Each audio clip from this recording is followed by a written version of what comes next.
নমস্কার দর্শক বন্ধুরা, আজকে আমি যে ভিডিও আপনাদের দেখাবো, যাদের তলপেটে বেশি ফ্যাট আছে, শরীরের অন্য জায়গায়ও আছে ঠিকই, কিন্তু অনেকের আছে তলপেটে বেশি ফ্যাট থাকে, বেশি ফোলা মনে হয়। তলপেটের ফ্যাট তাড়াতাড়ি কমাতে হলে আমি কয়েকটা ব্যায়াম দেখাচ্ছি, যেগুলো খুবই সাধারণ ব্যায়াম, কিন্তু নিয়মিত করলে আপনারা যথেষ্ট উপকার পাবেন, ফ্যাটি খাবার একটু নিয়ন্ত্রণে রেখে। পরপর দেখাচ্ছি ব্যায়ামগুলো, দেখুন এবং সামর্থ্য মতো করবেন। অল্প থেকে শুরু করবেন, ধীরে ধীরে প্রতি সপ্তাহে কিছু কিছু বাড়ানোর চেষ্টা করবেন। অন্তত 3টে সেট প্রতি ব্যায়াম অবশ্যই করবেন। আমি শুরু করছি।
নমস্কার দর্শক বন্ধুরা,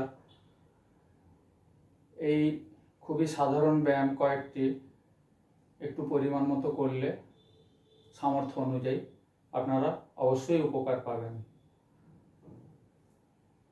নমস্কার, প্লিজ আমার চ্যানেলটা সাবস্ক্রাইব করুন, বেল বাটন দিন, পরের ভিডিওগুলো লক্ষ্য করুন, আপনাদের শারীরিক উপকারে আসবে। ব্যায়াম সম্পর্কিত কোনো কিছু তথ্য জানার থাকলে আমার নাম্বারে ফোন করতে পারেন, আমি সহযোগিতা করব। নমস্কার।